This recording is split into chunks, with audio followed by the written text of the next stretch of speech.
comentándote que hoy es este día, o sea, mañana vamos a vivir el día, ¿cierto?, de la gastronomía, y es por eso que hoy día quisimos y tuvimos ganas de poder conversar para así poder valorar un poco más lo que se está haciendo a nivel gastronómico, a nivel país, ¿verdad?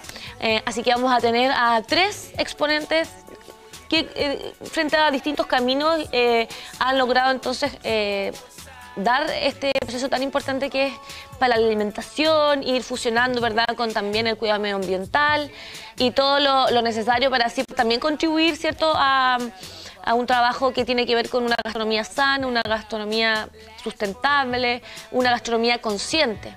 Así que tenemos a nuestro primer invitado, Guillermo Rivera, chef, ¿cierto?, que ya está junto a nosotros. ¿Cómo estás, Guillermo? Es buenísimo que puedas estar con nosotros. Muchas gracias por la invitación. Para nosotros siempre es bueno poder conocer historias de emprendedores. Todos los días martes así lo hacemos. Y qué bueno también es conocer la tuya, Guillermo. Primero que nos comentes cómo es que parte este vínculo con la alimentación, con la comida y finalmente con lo que es la gastronomía. Bueno, parte en Conce, por supuesto. Yo soy oriundo de allá, ahora me encuentro en Santiago, y partí un poco por la necesidad de tener una propia economía y poder salir a mochilear y ese tipo de cosas. Ese fue como el primer acercamiento, qué sé yo, 15, 16 años. Hay una facilidad, la gastronomía es el mundo del servicio, y en el mundo del servicio uno puede tener ciertos acercamientos un poquito más puber. Claro. Obviamente sin meterse en temas legales, ni trabajo infantil, por supuesto. ¿Desde chico te llamó la atención, por ejemplo, las distintas preparaciones, todo lo que se vive, por ejemplo, en una cocina? ¿O esto fue más de grande, como dices tú, luego de los 15, 14, 15 años? O sea, tuve un acercamiento cuando chico. Mi mamá era una gran cocinera. De hecho, años después, o sea, un tiempo después de su muerte, encontré un libro que ella tenía a mano de todas sus recetas, y ahí entendí varias cosas, como por ejemplo el rechazo al cochayuyo y que comiéramos cochayuyo toda la infancia igual, porque lo metía ahí cortado bien en brunoise, bien chiquitito para que lo pudiéramos comer. Oye, qué bonito, Guillermo. Entonces, también tienes cierta conexión con tu mamá. Por supuesto. ¿O no? Por supuesto. Qué maravilloso eso. Sin saberlo, por supuesto, nunca se conversó. Yo estudié en la grandísima Universidad de Concepción, estudié pedagogía en música antes de estudiar cocina. Claro. Y ahí están mostrando mi cuenta. Exacto. Ese acercamiento más formal o más profesional a la gastronomía se dio un poquito más en Santiago. Yo me vine a los 20 años para acá. En Conce estuve trabajando con Alonso Barraza, que fue mi jefe de carrera. Trabajé también con Paola Pesani, que también entiendo que es muy conocida allá en Conce, en su banquetera cuando era más chiquitito. Y después ya acá en Santiago me puse un par de jinetas por primera vez, y ahí la relación con la cocina o con la gastronomía se va modificando. Claro. Porque ahí te quería hacer un alcance. El día como de la gastronomía formalmente, si no me equivoco, es el 18 de junio. Y este es el 20 es el día que la Academia Culinaria de Francia definió como para celebrar a la cocinera al cocinero. Es como... Excelente que nos haga la aclaración. Ven, a través de ustedes mismos vamos aprendiendo entonces las distintas celebraciones. Claro. Mañana entonces es el día de los cocineros. De las cocineras, de los cocineros, o si alguien quiere incluir el lenguaje inclusivo, por supuesto, de los cocineros.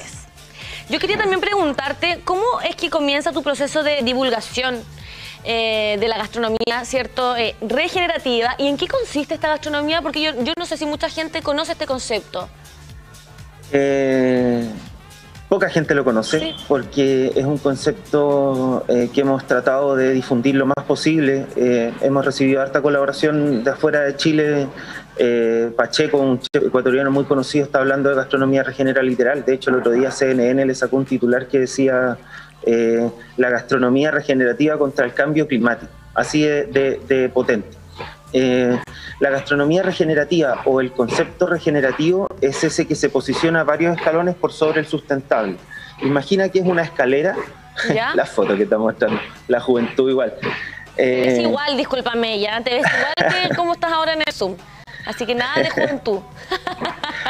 Dale, entonces es como si fuera una escalera Imaginemos que es una escalera y el primer piso es el comportamiento convencional, ese comportamiento más estándar en donde nosotros nos fumábamos un cigarro y la colilla iba al suelo.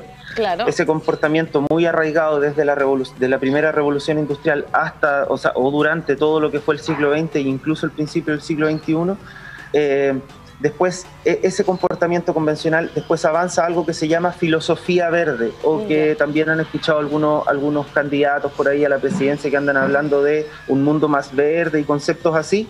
Eso es el escalón que está por sobre el comportamiento convencional. Después de eso viene otro escalón que todavía no hemos alcanzado y que se llama sostenible.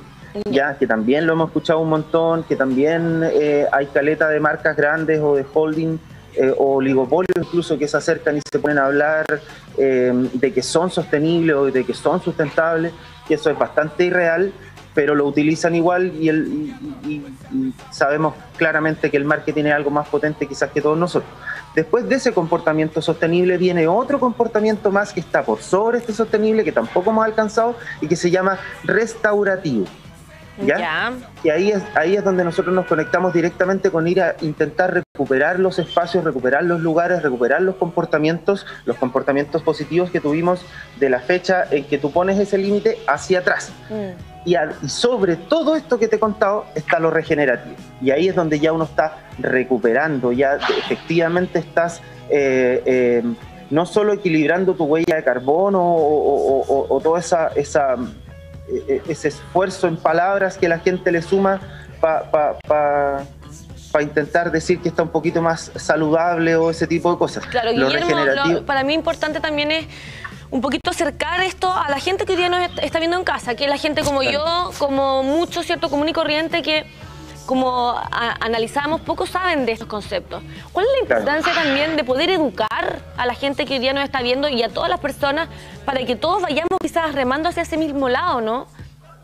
Sí, uno de los puntos más importantes. Si es que solo un poco de personas nomás siguen como este trabajo tan importante que tiene que ver con esta alimentación, no va a haber un cambio, ¿verdad? Un cambio radical. Entonces, ¿cómo poder concientizar y hacer a toda la gente formar parte de este tipo, por ejemplo, de gastronomía? El primer esfuerzo que se hace es que hay que de alguna manera entender que el alimento se transforma en ti, y eso es como un hipismo que uno utiliza para dimensionar lo relevante que es la comida en tu vida. Es un espacio que te detiene durante el día, ojalá 3 veces al día. Es algo que no quiero caricaturizar, pero es tu combustible, y entenderlo como tal. El cuerpo. Por supuesto, claro. Lo que pasa es que cuando el concepto se sobreutiliza, termina no haciendo sentido a nadie. Entonces, por eso aparecen cuestiones como, por ejemplo, elige vivir sano, que te tapa de saludable por todos lados, pero al final le está dando una manzana a un niño a las 11 de la mañana y eso uno sabe que está mal, ¿cachai? Porque no podéis comer fruta antes de las 12 del día, por ejemplo, si eres un niño. Esos son comportamientos o el hábitus que se tienen que trabajar desde la teoría, pero 100% desde la práctica. La herramienta que somos nosotros los que ostentamos o de alguna manera conjugamos la figura de un chef o de un chef ejecutivo, por ejemplo, tenemos ese patrón. Nosotros proponemos y que marcamos de alguna manera tendencia con la alimentación, y ese es un poder súper grande. Estamos hablando creo de un tema súper profundo que tiene que ver con la alimentación, y que lo hemos conversado anteriormente con algunas nutricionistas, por ejemplo. Pero podríamos entonces aseverar que estamos quizás frente a una sociedad con porcentajes de varias enfermedades, producto de esta mala alimentación, producto de esta poca educación y poca información de lo mal que nos estamos nutriendo a diario. Sí, o sea, voy a repetir algo que creo que se los dije a ustedes hace un tiempo atrás, pero la FAO anda hablando de sindemia. Y la sindemia es estas 3 patitas que tienen que ver con el calentamiento global o cambio climático. Ahí uno elige cualquiera de los 2 conceptos, pero es para hablar un poquito de lo mismo. La obesidad y la malnutrición. Y esas 3 patas son una sindemia terrible que estamos viviendo y que tiene que ver con, diabetes, la presión arterial alta, el cáncer, que hay el cáncer de colon, que es sumamente grave y que está muy asociado al consumo de carne, y eso es algo que cada vez que uno lo grita, después a uno le llega un coscorrón de alguna parte. Pues yo trabajo con un montón de gente que vende carne, ¿cachai? Entonces, de alguna manera cuesta Pero déjame conectarlo con lo primero que te estaba contando al principio, que tiene que ver en relación a la gastronomía regenerativa. Este esfuerzo por recuperar, o cuando tú vas a escuchar a algún otro divulgador que esté hablando, por ejemplo, con muchas R's, de restaurar, recuperar y eso tiene que ver con mucho la teorización de la fundación de la Ellen MacArthur, que es la fundación que hace las empresas B o que propone el concepto de empresas B. Pero hay un montón de otras R's, por ejemplo el rewilding, que es el resilvestrado, por ejemplo, que es algo que yo desarrollé junto a mi equipo, por supuesto, en Magallanes, y que tenía que ver con darle carne de castor a las personas. Y que castor, a ver, espérate, vamos con calma. Chántame la moto. No te asustes. Espérate, a ver, carne de castor, ¿no? Es que me parece que es interesante que lo estés proponiendo también como una alternativa. ¿Y qué tal? ¿Es rica? ¿Se puede comer, digamos? Sí, es rica, es una carne de caza propiamente tal, donde tiene notas, no quiero llamarlas amargas, porque la gente el imaginario gustativo se les tiende a encajar, y la idea es que el sabor es la primera herramienta para poder pensar afuera de la caja. Pero, por ejemplo, la carne de castor nosotros la trabajamos muy parecida a lo que se hace con el conejo, y que yo sé que en Conce se come harto conejo, te lo venden en las ferias libres, o te lo vendían en las ferias libres, no sé todavía. Entonces uno lo marina en vinagre durante toda la noche y al otro día lo cocina. Y de alguna manera lo que te estáis comiendo ahí es todo el proceso de trazabilidad de ese alimento. O sea, nosotros le contábamos a la gente cómo se cazaba y después cómo se cocinaba, cómo llegaba, porque llegaba de los dientes de Navarino en Puerto Williams y los vendíamos en Punta Arenas. Y efectivamente generó un interés súper grande. Era un producto que ya lo habían intentado hacer en algunas otras partes. En Argentina todavía hay locales que lo tienen constantemente en su carta. Y lo que estábamos haciendo ahí, o el gran esfuerzo final, era no solo educar, sino que también intentar recuperar Tierra del Fuego, en general la Patagonia completa, pero los dientes de Navarino, que es donde tú te das cuenta que un castor puede destruir 5 campos de fútbol en un año. Claro. ¿Cachai? Es tan grave lo de Tierra del Fuego que tú lo podéis ver por Google Earth. Es importante entonces, Guillermo, esta conexión entre la gastronomía y también el cuidado medioambiental, como dices tú, en círculo. Es todo, en el fondo vamos trabajando un todo, ¿no? Por supuesto. Hace unos días se hizo el Food Future, que es el congreso como del Food and Service, que lo hicieron telemático. ¿Ya? Y pueden leer mi próxima columna en Canal Oreca, en donde hablo un poquito de lo que ocurrió ahí, pero el punto que quiero hacer ahora es que hubo una mirada holística de algunas personas súper interesante, y hubo una mirada generalizadora bastante triste, de alguna manera, de otros espectros, de otro tipo de agroindustria. ¿Ya? Y ahí te das cuenta un poquito que como esta concatenación de esfuerzos, de repente hay algunos que se viran y se van por otro lado. Claro. Y aparecen gente que anda diciendo minería verde, o gente que anda diciendo que es un oxímoron, esa cuestión no te dice nada. Claro. O gente que anda diciendo que el agua de los ríos se pierde en el mar, ¿cachai? Y son candidatos presidenciales, perdón que me meta con eso, pero esa ignorancia tan garrafal, esa apropiación cultural que existe ahí, de toda la gente que llevamos montones de años hablando de esto, más allá de lo triste que significa, que erosiona conceptualmente todos los esfuerzos que se están haciendo detrás, y termina confundiendo. Y cuando tú le dices a una persona, como yo te decía antes, el alimento se transforma en ti, no le suena absolutamente nada, porque le suena a las bandejas que ven en el súper, o le suena a la comida, a los caracoquesos, ¿cachai? Una comida totalmente preelaborada. Claro. A mí también me gustaría hablar y poder educar a la gente en el camino, por ejemplo, de lo keto vegano.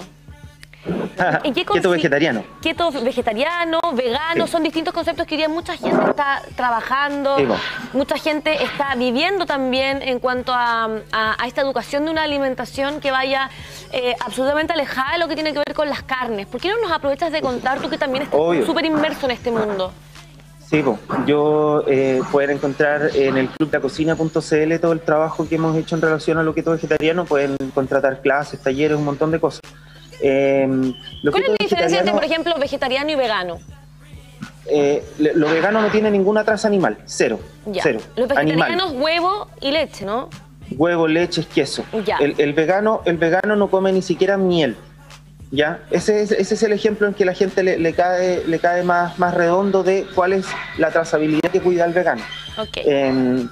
El vegetariano tiene traza animal, come queso, come huevo, lo que no hace es comer carnes, no come pescados, no come pollo, ¿ya? Que a mí me ha pasado de repente que uno dice, no, yo no como carne, y la gente, pero sí, tome, aquí tiene un pollito. Y no, pues eso está todo en el mundo de las carnes, pero claro, eso también tiene que ver como con la semántica, con el lenguaje que hablábamos recién. Claro. Y lo keto vegetariano, que es como es mi tipo de alimentación y es el tipo de alimentación del cual yo imparto las clases, es una alimentación bajísima en carbohidratos y vegetariana, entiéndase con esta traza animal que tiene influencias del queso, la mantequilla, la leche muy poquito, principalmente leches vegetales y ahora con Notco.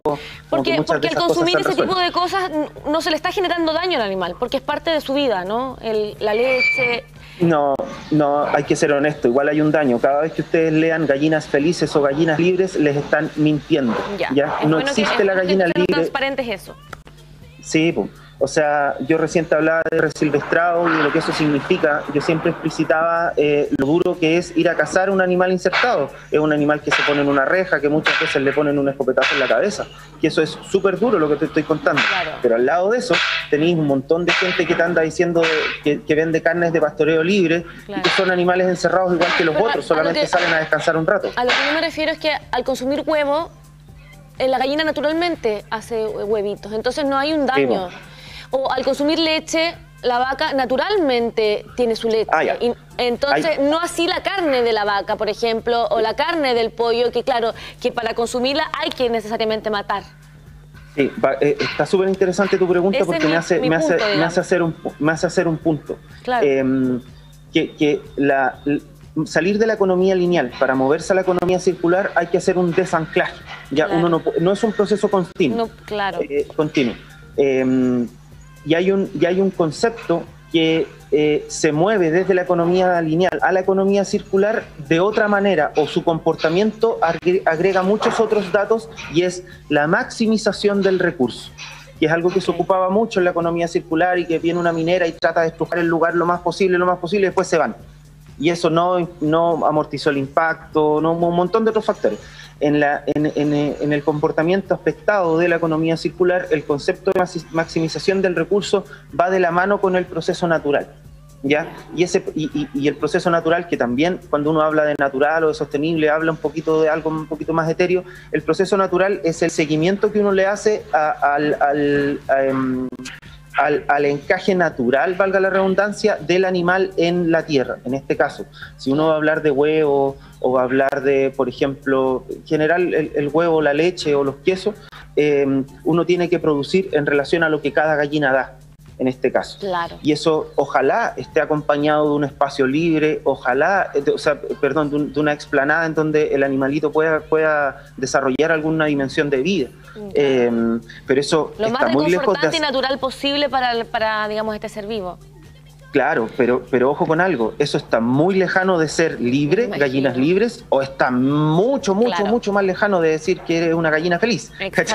Entonces, ahí es donde uno hace conciencia y le va dando un poquito de sentido a la comida. Guillermo, yo también quería preguntarte desde la vereda de la gastronomía, del día, de los cocineros.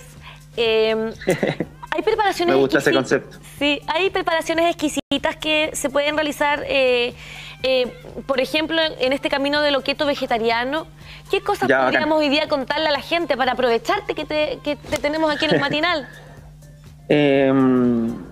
Lo primero que no te lo alcancé a decir delante es que, y esto te lo vayan a escuchar en algunas cuentas de Instagram propositivas, que andan diciendo que la alimentación keto es un cambio de vida, es un cambio del hábitus, ¿ya? Porque tú lo que vas haciendo es que vas modificando tu despensa, vas modificando tu forma de compra, vas modificando los medios grasos por los cuales cocinas, vas haciendo varias modificaciones. Y más específicamente en lo keto vegetariano, tú lo que vas haciendo es, por ejemplo, algo que te vas a poder encontrar acá en Galpón, Italia, en Santiago, a fines de mes, que es la risotada de brócoli, que es también algo que ya incluso el retail está intentando empujar, que es el brócoli. Tú agarras el arbolito completo y lo pasas por el rallador, o si quieres hacerlo un poquito más fino, lo haces con cuchillo y vas desarmando este cogollito que es el arbolito, y eso después lo trabajas muy parecido al arroz, ¿cachai? Y eso te queda transformado, por ejemplo, en un arroz, o por ejemplo en un risotto en este caso, o algún otro tipo de cuerpo, y tiene cero carbohidratos, ¿cachai? Y es súper sabroso, ¿cachai? Ahora, ahí viene un punto y es clave, la vitamina B12 y lo que tenga que ver con las preparaciones que son carentes de un grupo de nutrientes tradicionales y necesarios para el cuerpo humano. El desarrollo de la industria alimenticia ha generado que nosotros tengamos un volumen de sistematización en el alimento que se fue por un carril y la nutrición se fue por otro. O el cómo el alimento se transforma en nosotros se fue por otro, para no hablar tan específicamente de nutrición. Y en esa separación a los alimentos les empezaron a faltar vitaminas, les empezaron a faltar un montón de cuestiones. En la dieta keto vegetariana eso se reconoce como tal, se da como un hecho. Entonces yo, por ejemplo, te preparo este risotito de brócoli que te estaba contando, que se puede hacer con coliflor, que se puede hacer con romana, con varias otras cosas, y le pongo 3 o 4 gotitas de B12 antes de que salga el plato. Entonces me aseguro de que el valor primario que tiene que ver con la nutrición lo cumple. Guillermo, ¿cachai? ¿y en qué está hoy día? Estás, me imagino, desarrollando todo este trabajo keto vegetariano desde la capital. ¿Cómo has vivido la pandemia? Igual me gustaría saber como un poquito de los pasos que has ido siguiendo en todo este tiempo. Estuvo complicada la pandemia para todos nosotros. No cuento nada nuevo en decir que del total de casi el 10% del PIB que somos en Chile nos pinchamos a más de la mitad. Fue complicado, hubo muchos locales que cerraron, hubo muchas deudas que quedaron interconectadas, porque muchos restaurantes viven de los 30 días, viven de la facturación a 30 días, entonces se acumulan el capital de pago o la liquidez que te permite el pago en los 30 días que vienen, entonces quedaron deudas, quedaron un montón de cuestiones. Yo además trabajo como intermediario a veces en conflictos sindicales y en esa cuestión me tapé en pega, porque había muchos conflictos en relación a la ley de reducción laboral o ese tipo de cuestiones.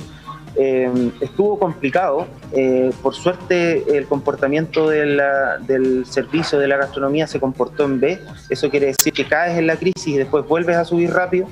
Eso puede estar conectado con estos conceptos de plata dulce o otro grupo de cosas que se manifiestan mucho en los restaurantes, en los bares, en los hoteles. De alguna manera lo que estamos haciendo ahora es reagruparnos, reunir fuerzas. Yo trabajo como chef ejecutivo acá en Galpón, Italia, en Casamar, en Viña del Mar también, y en ambos lugares hemos tenido un alto flujo de gente que obviamente esperamos sostener y que, no sé, y que ojalá no solo la gastronomía se comporte en B, sino que en general el país completo.